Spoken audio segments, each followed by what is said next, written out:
Good evening, everyone. Welcome to today's program, The History of Anti-Semitism, the Alhambra Decree. Thank you so much for joining us to mark the 531st anniversary of the decree, which falls on this Friday, March 31st. My name is Sydney Yeager, and I'm the Public Programs Coordinator at the Museum of Jewish Heritage, a living memorial to the Holocaust. Now in its 25th year, the museum is committed to the crucial mission of educating our diverse community about Jewish life and heritage before, during, and after the Holocaust. As part of that mission, our programs illuminate the stories of survivors, broader histories of hate and anti-Semitism, stories of resistance against injustice, and more. Thank you for joining us today virtually. We hope you will visit the museum in person to see our new core exhibition, The Holocaust, What Hate Can Do, alongside our temporary exhibition, Survivors, Faces of Life After the Holocaust, from photographer Martin Scholler. You can learn more and find tickets on our website. We also appreciate the vital support of our members so much here at the museum.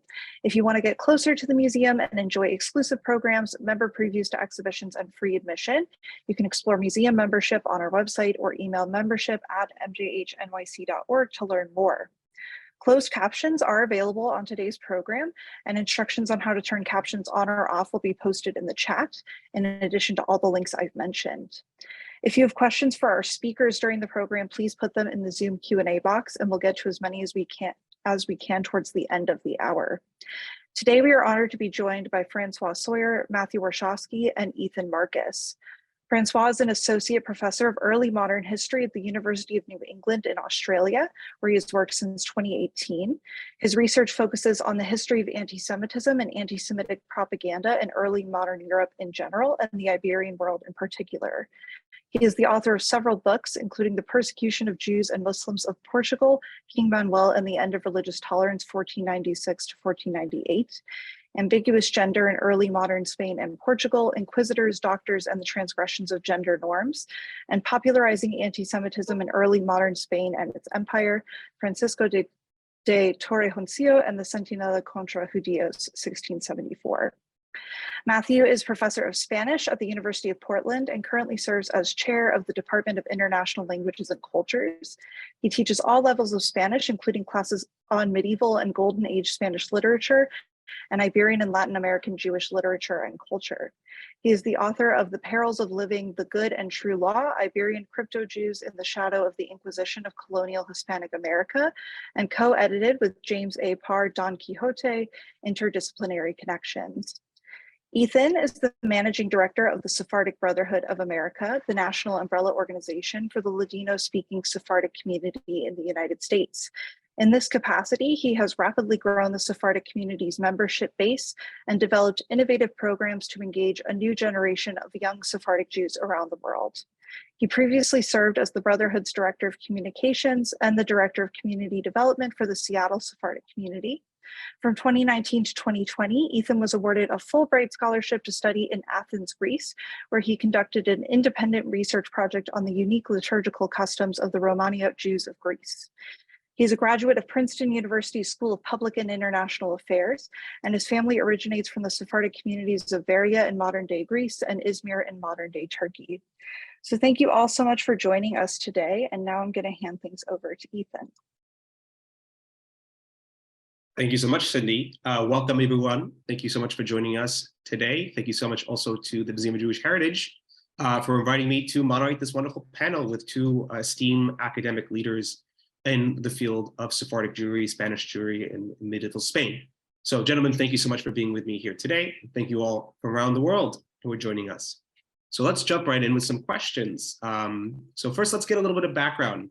Can you both kind of explain what the Alhambra Decree actually was? What was it? And how does it really compare to the Spanish Inquisition? Because often people will confuse the two, which were in fact a bit different.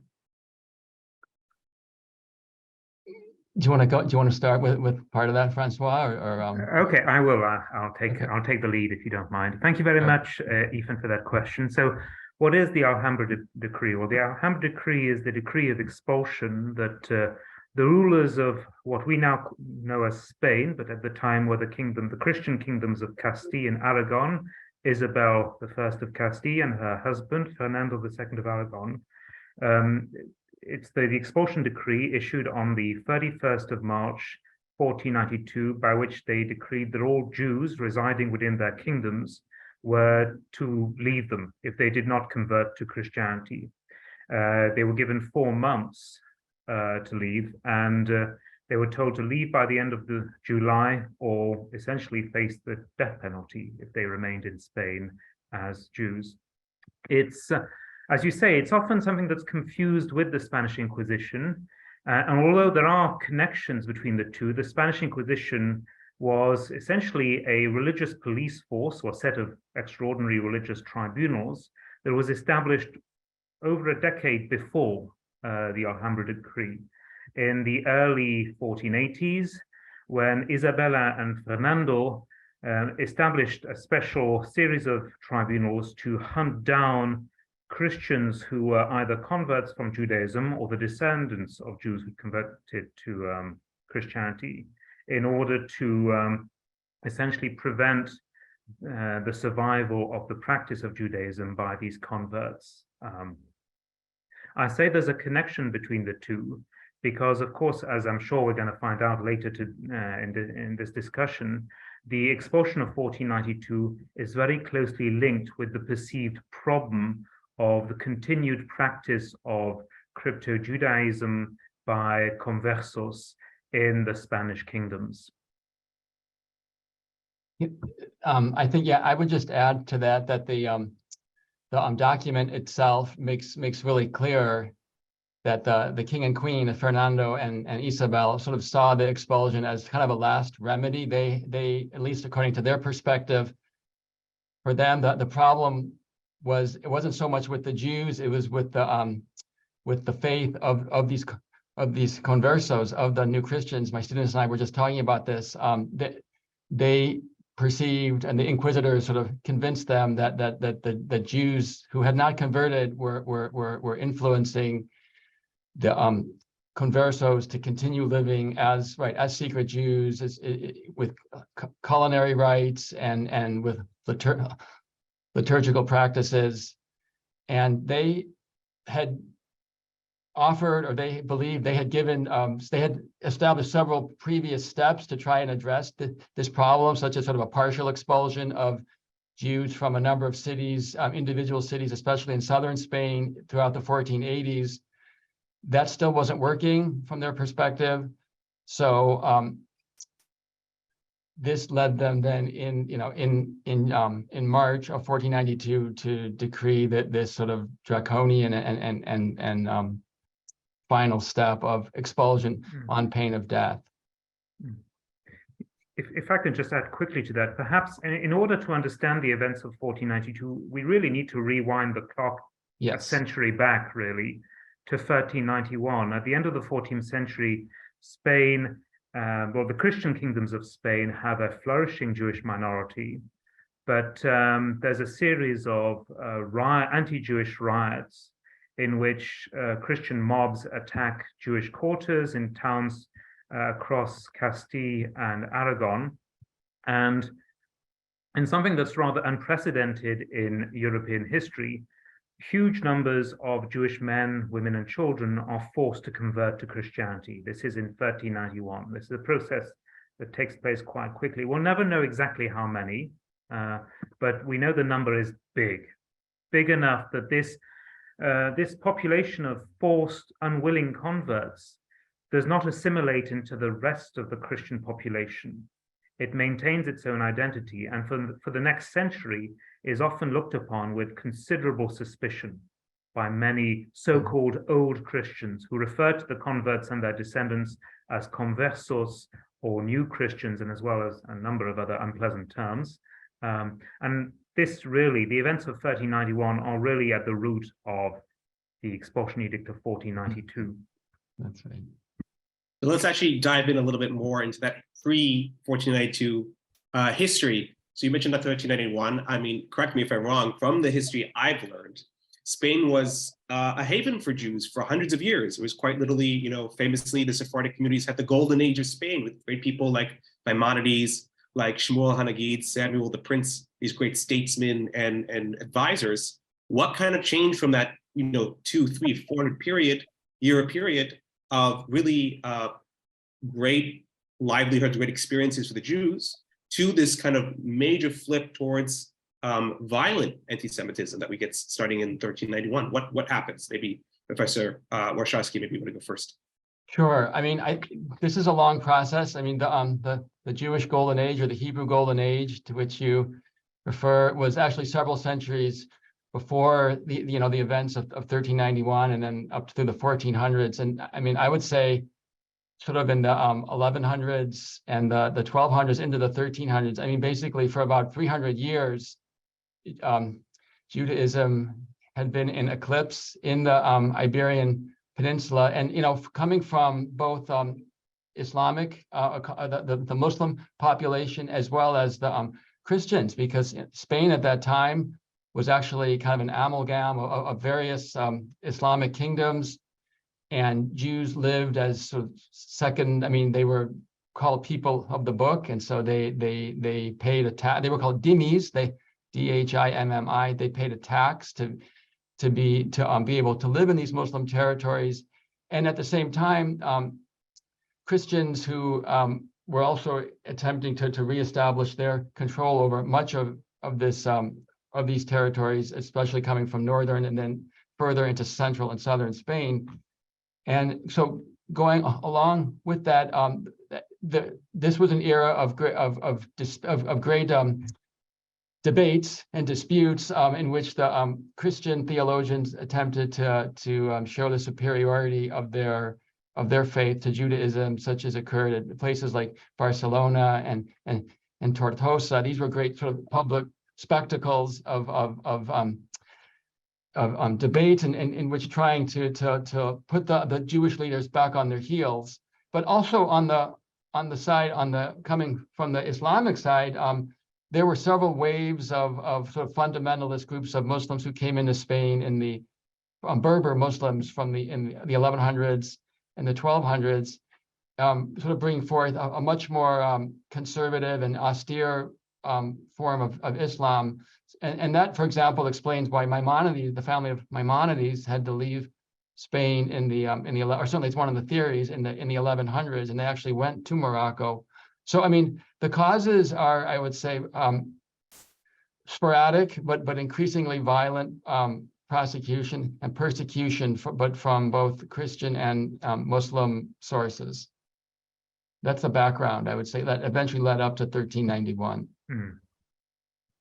Yeah, I would totally agree with that. I mean, to a certain extent, what happens in Spain in the 14th century is part of a wider European trend of rising intolerance of minorities, not just Jews, but all kinds of minorities. It's not an accident that the riots of 1391 are kicked off, for example, by, I believe, if I remember clearly, a Franciscan friar. And these these missionary orders are very much at the forefront of a far less tolerant approach to Judaism within Christianity, which sort of begins to depart from the old grudging tolerance that had existed before.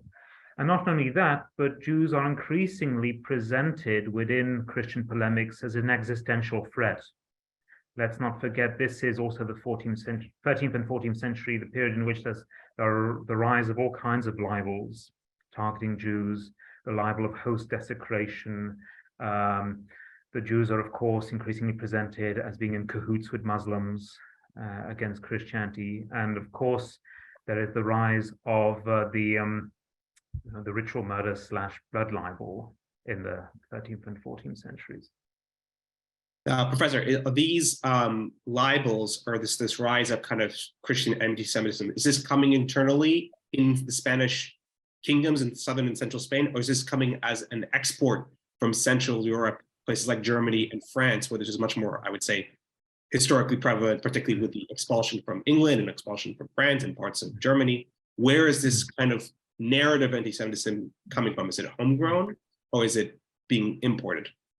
That's an interesting question, and sometimes quite a difficult one to answer, because it's hard often to have a clear link between these ideas. Now, when it comes to libels such as host desecration, for example, it would appear that these stories are percolating into the Iberian Peninsula from Northern Europe. The stories, for example, such as the kidnapping of a Christian child, choir boy in Saragossa. That appears, for example, in literary works such as the Cantigas de Santa Maria in the 13th century. We see a lot of these stories, and these miracle stories do have their origin in Northern Europe and are being imported into Spain. That's exactly right. I mean, and this story of the Christian child being kidnapped and cast into the oven, but the Virgin Mary miraculously saving him. I mean, that appears, say, also in like the poetry of Berceo, a 13th century, 14th century, a really early medieval poet. And he was referencing a story that he had heard of from France, in Bourges, France. So I think these stories were known, but kind of at the level of folklore.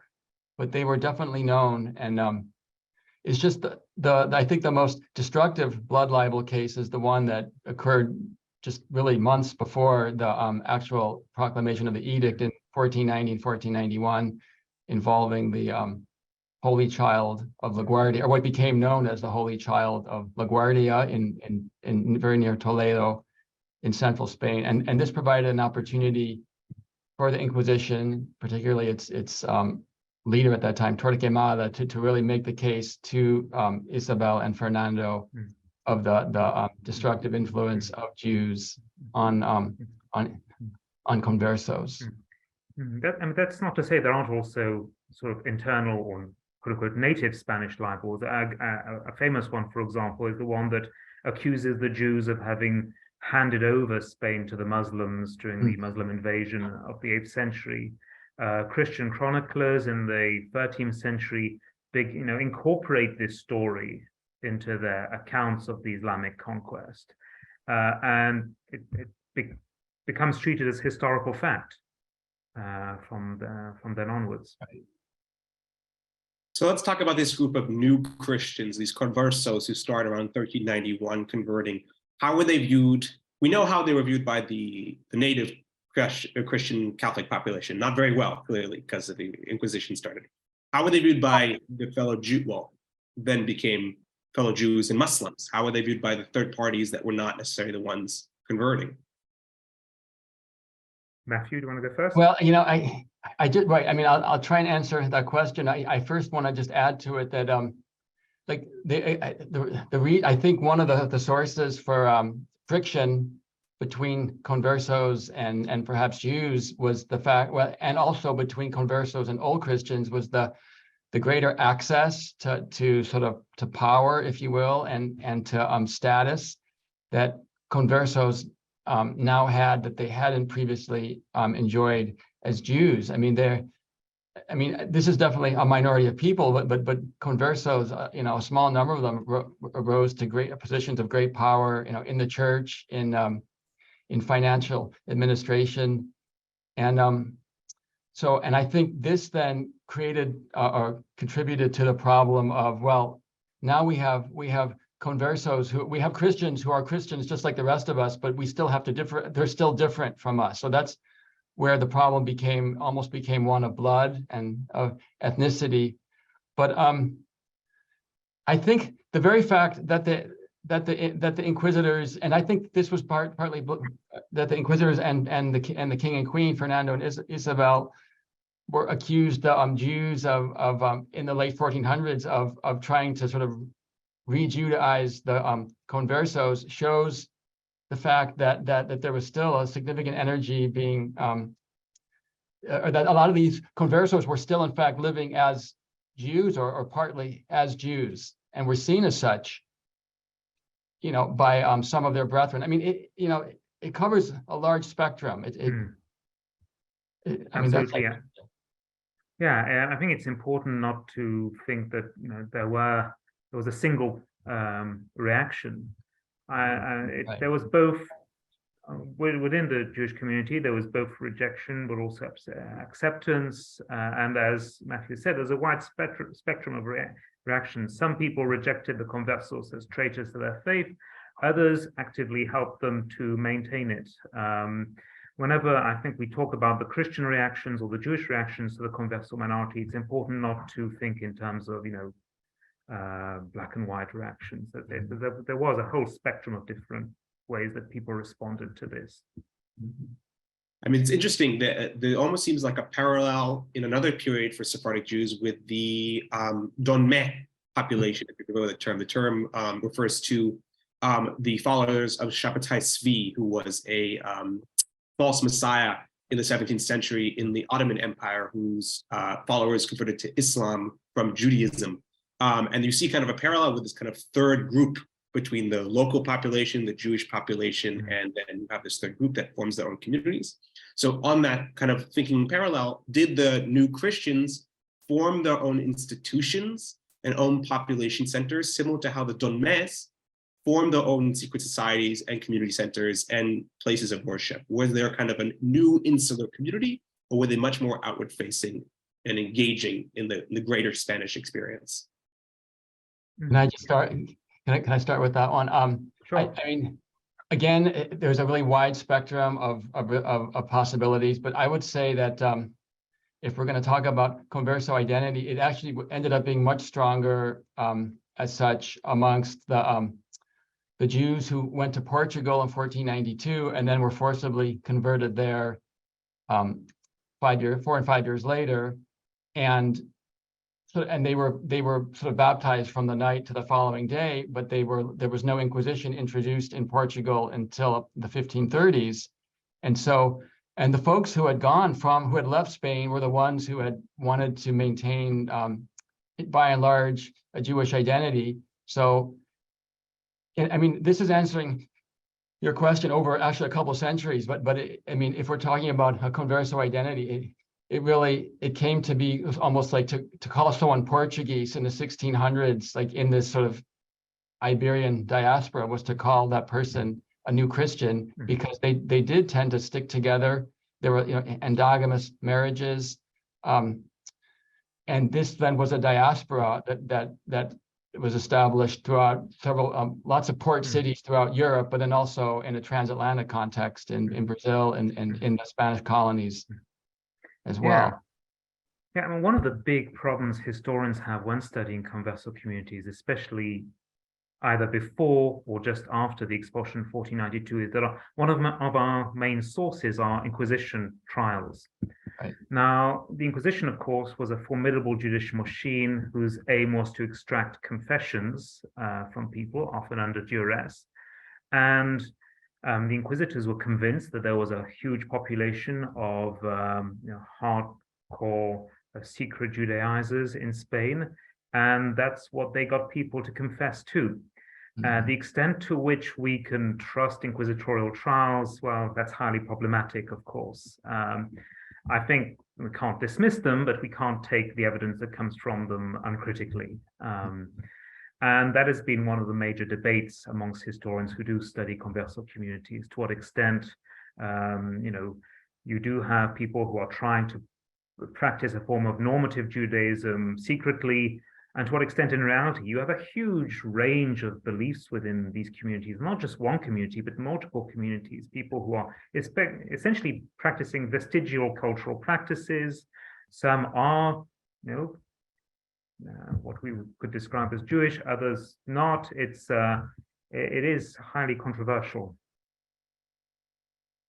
So let's focus in on the period leading up to the Alhambra Decree. You both mentioned that there were kind of several stages after 1391 that became more and more, let's say, aggressive or more and more provocative towards the Jews. Can we go over that a little bit, the timeline? Like, what was the step-by-step? You mentioned a partial expulsion. You obviously mentioned the creation of the Inquisition. Maybe you can reference those and other things that kind of were happening from the state to make Jewish life more and more difficult.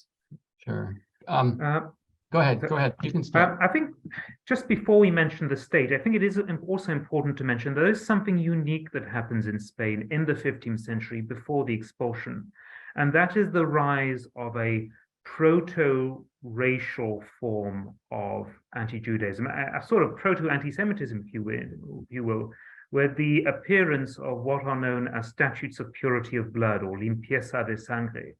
There is this belief that essentially, this is a belief amongst the general Christian population, probably shared by many of the elite and definitely by many in the church as well, many old Christians in the church, that there is a secret Jewish population, and that this, and there's a belief that Judaism isn't just transmitted by parents teaching children, but it's transmitted almost biologically through the blood, genealogically, essentially. That someone can have only one grandparent who was a converso, but they'll still turn Jewish, quote unquote, because they have that Jewish blood in their veins. And this leads various institutions, religious and secular, to seek to try and ban people who have Jewish ancestry.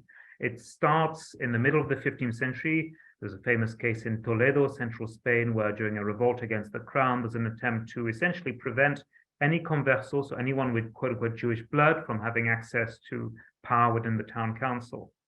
It must be said that these, whilst the crown doesn't actively, by the end of the 15th century, and certainly in the early modern period, doesn't actively go against these statutes of purity of blood, neither are they fully endorsed. You can't compare 15th century Spain, for example, with the Nuremberg laws of Nazi Germany, which are a completely different thing. Now, when it comes to the elite, to the crown's response, certainly by the time that Isabella and Ferdinand come to the throne, there's a great anxiety that tensions within the population between new, quote unquote, new and old Christians is undermining the social cohesion of the kingdoms of Castile and Aragon, and that a solution needs to be found. Isabel, when she comes to the throne, initially brings in some quite harsh, discriminatory, segregationist legislation against the Jews, forcing them to live in specified areas of towns, what we could somewhat anachronistically call ghettos, forcing them to wear symbols as a way to try and prevent them from being able to easily mingle with conversos. And as has been mentioned, there are local expulsions in the south of Spain in the early 1480s.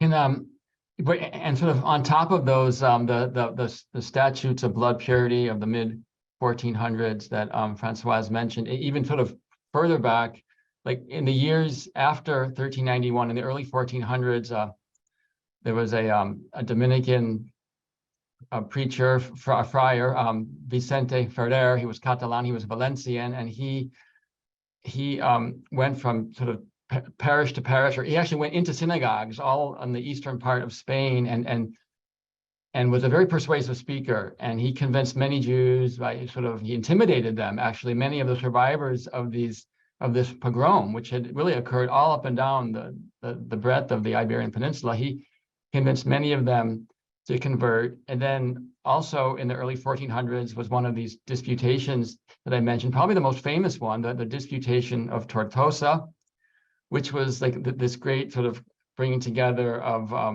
rabbis and of friars, and really sort of interrogating Jews and Judaism and trying to show its inferiority to Christianity. And I'll just say one more, I think really important, or of many, but factor that leads up to the establishment of the Inquisition and the expulsion is kind of literary works, especially one in particular called The Fortress of Faith, that was published, I think, in the mid 1450s, and it's published by a friar named Alonso de Espina. Thank you, Alonso de Espina, and so this text proclaims to be defending Catholicism against all forms of heresy, Islamic heresy, Jewish heresy, and many others. But all of these contribute to creating this environment of this sort of anti-Judaism and then especially of great mistrust of new Christians as somehow being sort of insincere or being suspect Christians. I'm curious if we have any records or understanding of how the Jewish community was reacting at this time, right? You see a period of great tumult, a lot of transition in terms of political structures in the Iberian Peninsula. When these, in some cases, proto-racial, proto-anti-Semitic laws are coming out, these rules of ghettoization, to quote unquote, and Jewish quartering. What is the Jewish community's reaction? What is the leadership's reaction? Do they push back? Do they have to essentially take it? What is happening right now in the Jewish communities across the Iberian Peninsula? Again, it is hard because, I mean, to answer that clearly, because, I mean, the statutes of purity of blood affect conversos. They don't affect, the remaining Jewish community. Now, of course, they're the collateral damage because, as I've said, in her attempt to cease contact between Conversos and Jews, Isabel brings in these segregationary measures. Essentially, the Jewish community has to take it. There isn't much they can do once the Crown has embarked upon a course of action. At the same time, we have lots of evidence that individual Jews, especially those with special relationships with those in power, could get exemptions, and they could purchase exemptions from the Crown. We know we have many examples of Jews, for example, who had special skills, such as doctors, who were granted special exemptions from the rules forcing them to only emerge from the ghetto, let's call it the ghetto, during the daytime. The one advantage that the Jewish community in Castile certainly has in the early part of the reign of Isabel is that Isabel is at war with Granada. She embarks upon this war of conquest alongside with Ferdinand, and the Jewish community, because they pay such heavy extra taxes, are certainly an asset to the Crown, which is facing huge demands upon its resources. So whilst on the one hand, the Crown is imposing segregationist measures, on the other, at least at the start of the reign, it isn't taking any, apart from a couple of local expulsions, which are the result of pressure from members of the church in the south of Spain, doesn't really take any other measures against the Jewish communities. I would add to that I think we see, in terms of pushback, or I think it's most strong kind of towards the end, when when the edict is on the table, and there's some stories, some of them maybe are apocryphal, some of them are not, of leaders of the Jewish community, especially Isaac Abravanel, approaching the because of his access, because of his role as an advisor and a financier, approaching the king and queen and basically trying to offer a bribe to get them to convince them to rescind or to postpone the edict. There's also a few years earlier, a group of conversos had murdered the inquisitor in Saragossa in Aragon. So there are some efforts, but I think it's as Francois said, there wasn't a whole lot. By and large, there wasn't maybe as much pushback or as one might have hoped, as sort of at a higher up level. Interestingly, where there is pushback is among Christian churchmen, because in the 15th century, the statutes of limpieza de sangre are hugely controversial. Of course, you would have thought, how is it possible for Christians to discriminate against other Christians on the basis of ethnicity? It goes against, some pretty clear injunctions not to do so in the New Testament. And there's a huge controversy. You get many Christian churchmen who back the conversos and strongly attack any form of racial discrimination within the Christian community. Wow, so just to jump on that a little bit, you're basically saying that there was almost like a wedge thrown into the church between different clerics, different clergy, whether or not the acceptance of these new Christians actually flew in the face of Christian doctrine. Yeah, there are huge debates. Amongst these are, of course, many churchmen who are themselves of converso ancestry, and who are directly threatened by these measures. It is a wedge, and this explains why Isabel and Fernando as well are so worried about the destabilizing influence. Because it's not just controversy. In the south of Spain in the 1470s, there are actually riots between old and new Christians. A lot of the antipathy is not just religious, but as Matthew has said, there's a lot of economic resentment. Many of the converts were suddenly freed from the shackles of segregationist laws that prevented them from rising to positions of authority and influence. And the old elite, if I can call them that, who were old Christians, hugely resented this. So when we talk about antipathy between conversos and old Christians, partly it's religious, but also partly there's social, economic kind of foundations to these resentments.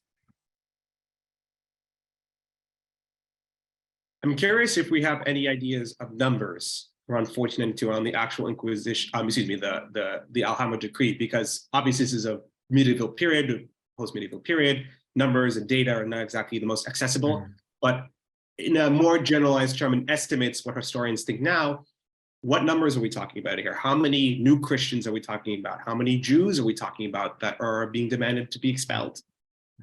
I think I'll just say a little bit, and then you can this is, as you said, there's really no single consensus, and the trend has been to lower the numbers in the historiography, but I think I've often read around 120,000 Jews left Spain, plus or minus several tens of thousands, and about half of those went to Portugal in 1492. Francois, go ahead. When we look at numbers in this period, to a large extent, these are guesstimations that we're having to make. I have never seen any reliable figures to estimate the number of conversos. That to me seems almost impossible, but we know it's big, hence they do not assimilate. In terms of the Jewish population, as Matthew has said, we used to have these rather fantastic numbers, 1,600,000, and the trend based on what exists in terms of historical evidence tends towards much lower numbers, probably around 150,000 Jews in Castile, a bit more if you add those in Aragon. Now, many of those go to Portugal. The chronicles speak of 120,000, but when I wrote my first book looking at the evidence actually suggests probably about half of that number, 60,000 going to Portugal. What is often overlooked is that a large number of Jews probably never left Spain, but converted to Christianity in 1492. There's a lot of evidence from various towns in central Spain, for example, which show that around half of the Jewish population became conversos. Either they converted immediately or they left Spain and, having endured terrible hardships, returned to Spain as converts. We're certainly talking about the expulsion of tens of thousands of people. Mm-hmm. Maybe we can speak a little bit about what we were referencing previously, that period of time the decree is made. What are people's reactions? Obviously, you represent the potential true story, potential mythologization of Donny Sacrabravanel. Is the Jewish community set on leaving, or are they set on converting, or do they try to lobby? What are the kind of different paths they essentially try to take?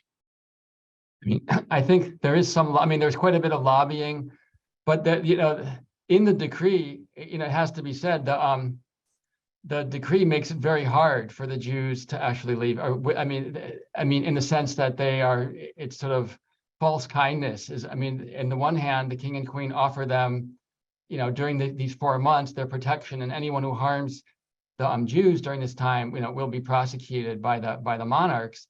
But at the same time, the Jews are not allowed to bring with them any basically monetary wealth. They can't bring gold, silver, any kind of coinage. So you have these stories that you read about in the chronicles but written by Christians, old Christians, new Christians, and those who left, the Jews who left, of people having to sell their estate for a mule or just a fire sale, because there was this environment of sheer desperation as the date approached.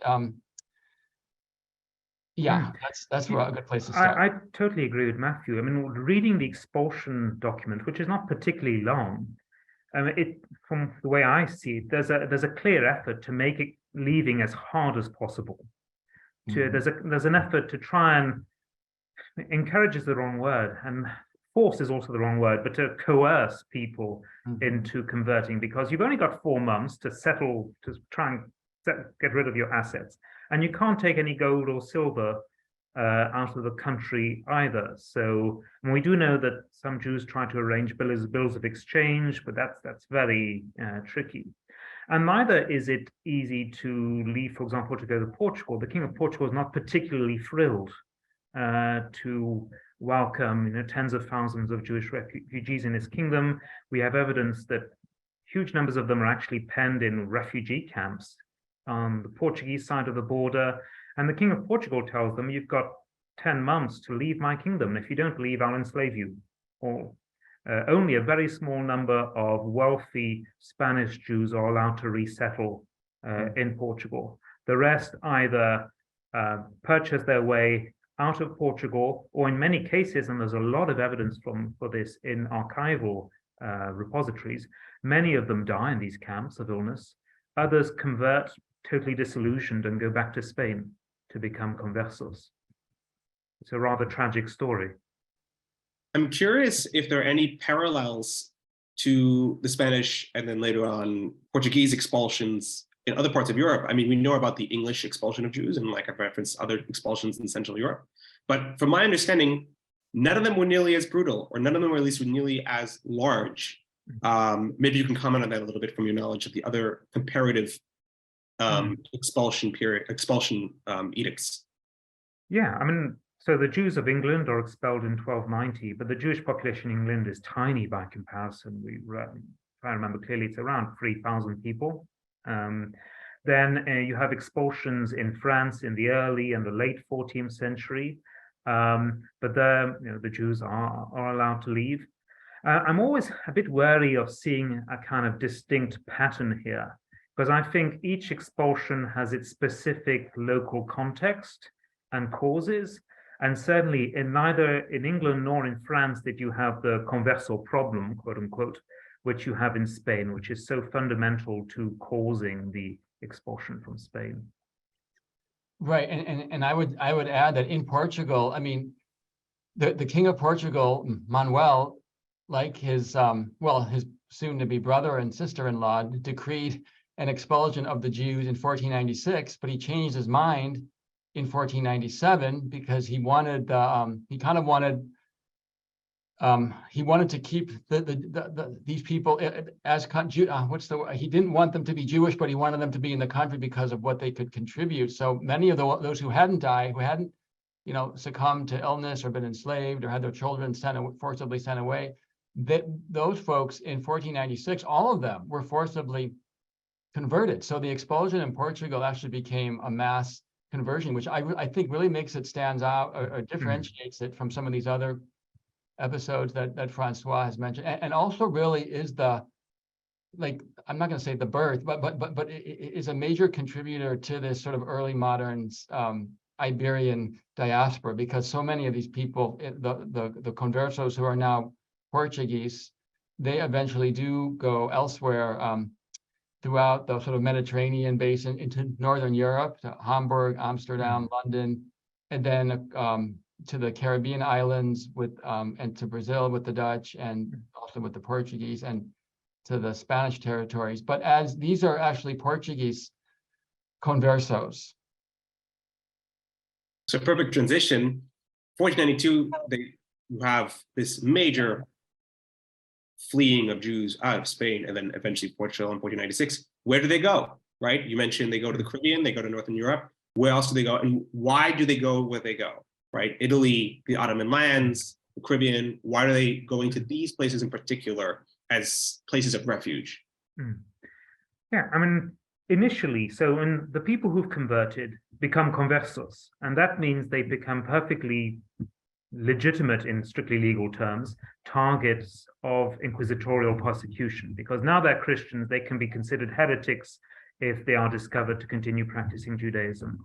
And there is a significant outflow of conversos from Spain, but especially from Portugal in the early 16th century, partly due to inquisitorial persecution in Spain, but in Portugal, even before the Inquisition is established there in the 1530s, in Portugal in 1506, there's a major riot in Lisbon in which thousands of conversos are massacred by the old Christian population in Lisbon, because 1492, ironically, doesn't solve the converso problem.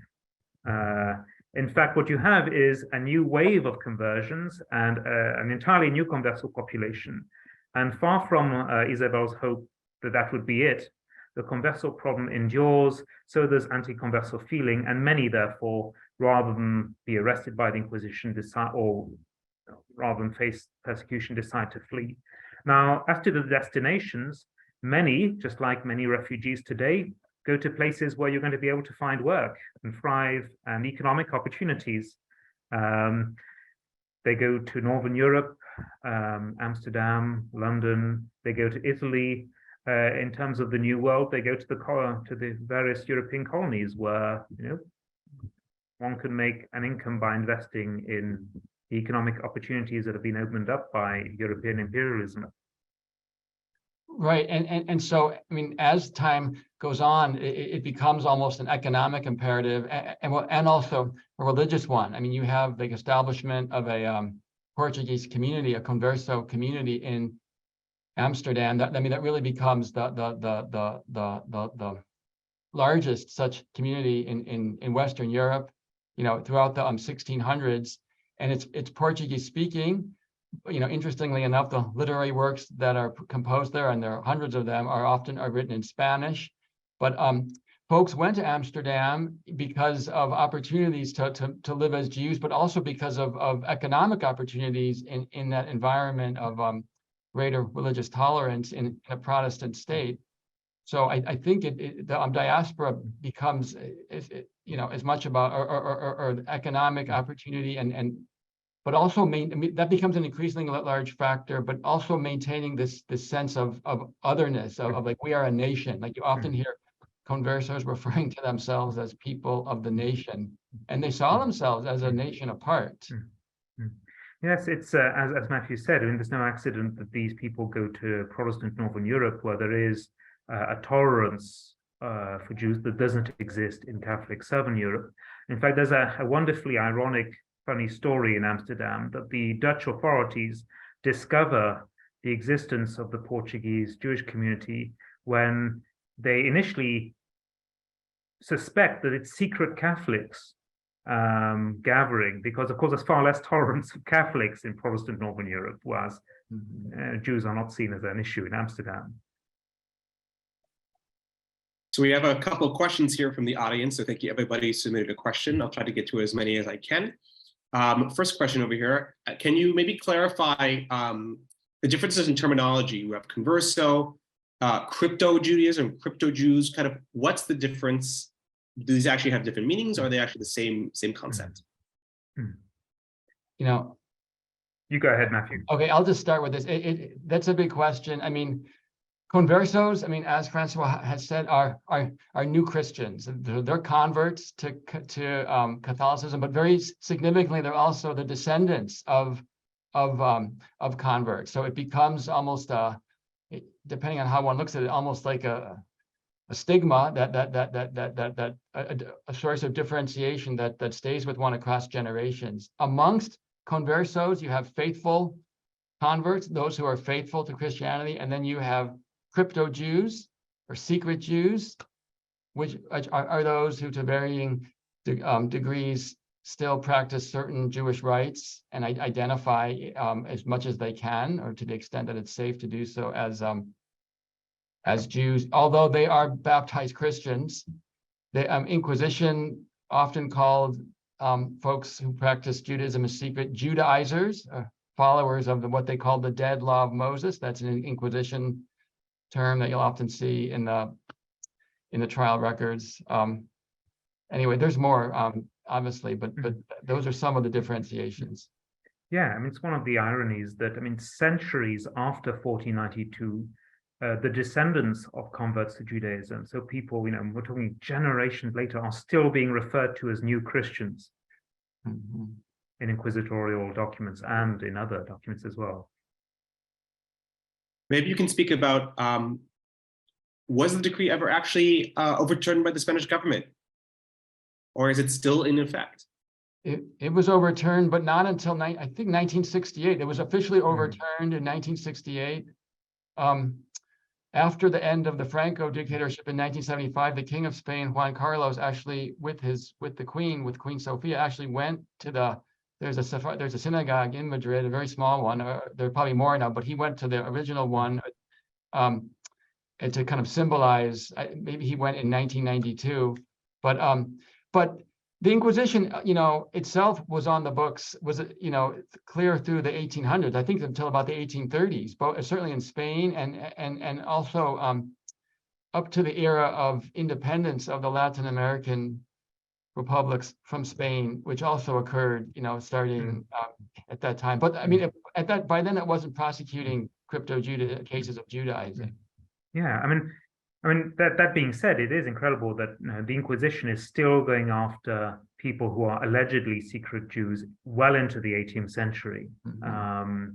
And in fact, statutes of purity of blood continued to exist in Spain until the second half of the 19th century. If you wanted to be an officer in the Spanish army until the 1860s, you had to show that you had no Jewish or Muslim ancestry. Maybe you can comment a little bit about language. We always get this question. I have a few thoughts on this myself. What was the role of the development of the Judeo-Spanish language, Latino, at this time? Is it actually a Spanish language, or should it be really considered an actual more of a Ottoman, Turkish, Ladino, Spanish, Hebrew, Greek language? Where does it come to play here? You go ahead, Matthew. You're more of an expert in this than I am. Well, I mean, I think we have to talk about language as plural. Judeo-Spanish or Ladino is, my understanding of it is, which I don't speak it. I mean, I can read it, well enough, but it's the language. It's basically late medieval Spanish that the original folks who left in 1492 brought with them to the Ottoman Empire, where they were welcome to live as Jews. But it absorbed, kind of think of it as a sponge. It absorbed many of the many words from the other languages with which it came into contact, including especially Italian and Turkish, perhaps some in French as well. It's still spoken. It really suffered tremendously during the Holocaust because it was spoken by large numbers of people in Greece. And those communities were by and large decimated, in 1943, 42, and 43, and 44. But it survived on the in Turkey because the Turkey was not occupied by the Germans. And I don't know if it's I don't know if I would consider it an Ottoman language. I mean maybe it is. I don't know. But I just want to say though that going in the other direction, I mean, Ladino was not spoken. The Ladino became a language of the Eastern diaspora, the Eastern Mediterranean diaspora of Sephardim, which is why the folks who generally who speak it today are themselves descendants of Sephardic Jews from places in Greece and Turkey and the Balkans, as opposed to descendants of Sephardim who went to Portugal or say France, and England, Germany, and the Netherlands. And I can just, for everyone's knowledge, if you're interested in learning more about Ladino, that's actually something my community does. I myself am a speaker of Ladino from my grandfather who came from Greece, as the professor referenced. And if you're interested in learning more about Ladino, you should definitely check out Sephardic Brotherhood, sephardicbrotherhood.com. We actually have free Ladino courses online if you're interested in learning more about that as well. Can you gentlemen also comment a little bit about the theory that Christopher Columbus was a Jew, and that's why he left for his voyage in 1492? Let's just say I've never seen any conclusive evidence to support that. Yes, that's I mean, there are these sort of tantalizing little anecdotes, and there were several folks who had become conversos in order to sail with him, such as most famously his translator, Luis de Torres.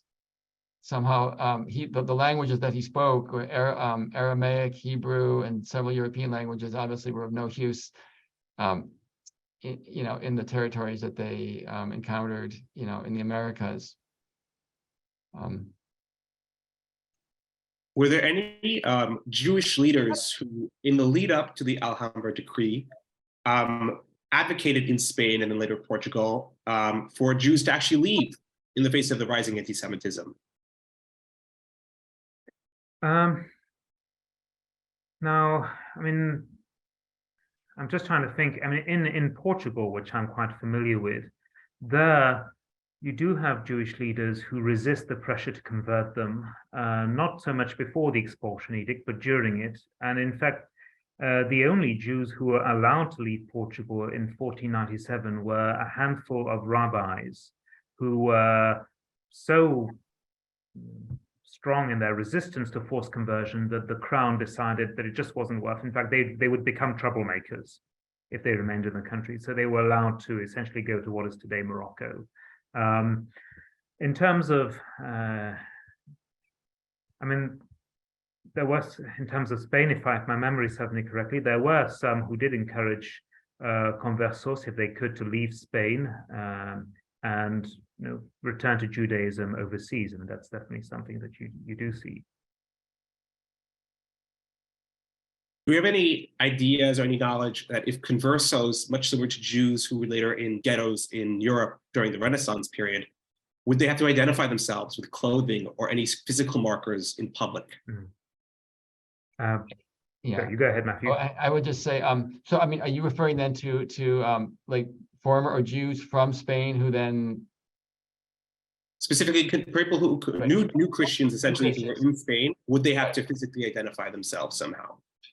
No, and that was part of the problem, because how could these people were still seen as different, but they were Christians, not as much as old Christians. They did, as far as I know, they weren't.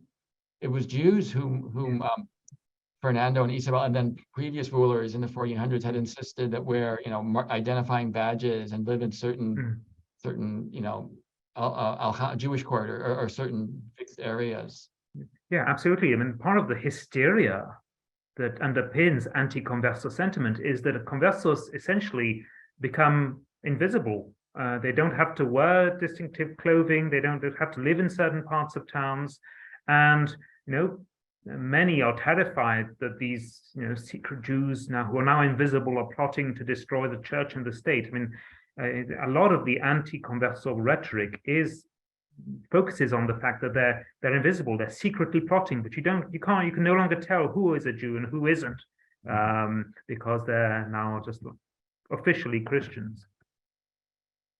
And I think we're at the two last questions, and then we'll start to wrap up. One, to kind of bring this forward to today.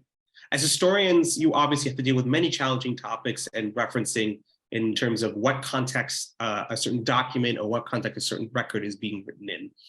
What can we learn today, essentially, from this kind of proto-anti-Semitic incident in European history? And what kind of things can we bring forward today in facing, in many ways, the challenges of anti-Semitism that we're facing today? I mean, I would just add that I think there are a lot of precedents or a lot of there are lots of connections, but between the anti-Judaism or anti-Semitism, however you want to call it, of this time in Spain, and then with what came later, this idea that Jewish people are and even folks who are descendants of Jews are somehow inalterably different, and that it's like a part of their genetic makeup. I think is a really has been something that has been like a really powerful part of and a negative difference. That's a key adjective. Has been a really important feature of anti-Judaism in the centuries since then, and we really see that in this history that we've been discussing today. Yes, and to that, I would add, it really shows the power of conspiracy theories and conspiracism to undermine the position of minorities. I mean, when it came to the Conversos, who were suspected of the most, wild plots to destroy the church and the state, you see many of the same conspiracies that were then used in the 19th century against Jews to justify some of the most hideous anti-Semitic measures and eventually also the Holocaust. So last question from our audience, and I want to thank you both gentlemen so much again for some of the fascinating discussion we've had here today. What resources could you recommend for people to learn more about the Alhambra Decree, the Spanish Inquisition, and Jewish Spain? For starters, there's a very good book by an Israeli historian, the late Chaim Beinart, The Expulsion of the Jews from Spain, which is very well resourced, very well researched, is very close to the archives, and is very readable. So I would definitely advise people to read that book if they can. There are online archives, but of course the challenge there is one has to be able to read, not just understand Spanish and Portuguese, but to be able to read the script in which these documents are written in the 15th and 16th century, which is no easy task even for historians. I would also add the book. It's called The Jews of Spain: A History of the Sephardic Experience by Jane Gerber. And it's a tremendous introduction and to this really entire experience. It's remarkable. She covers really from the beginning of the establishment of Jewish life in Spain, clear through the diaspora now the end of the 20th century. So The Jews of Spain by Jane Gerber. And then a film that recently came out, a documentary film by Joe Lovett that is called Children of the Inquisition: Their Story Can Now Be Told. I really recommend that. He painstakingly over a number of years has found and interviewed descendants of folks who are part of this history, kind of throughout the diaspora itself, in Jamaica, and in Europe, and in I think in the Western United States, in the Southwest United States. So, Children of the Inquisition, a documentary film. Thank you both so much. I'll just also add again, SephardicBrother.com has a number of resources that references new academic institutions that are investigating the history of Sephardic Jewry, including potential reading sources and films like Children of the Inquisition. So I encourage you all to check that out as well. I want to thank you both so much. Thank the Museum of Jewish Heritage again for a wonderful opportunity and discussion about Sephardic Jewry and anti-Semitism. And I'll pass over the mic back to Sydney. Yeah, I want to thank all three of you. This has been a really interesting discussion. I personally learned so much, and I know our audience did as well. So thank you so much for spending this time with us.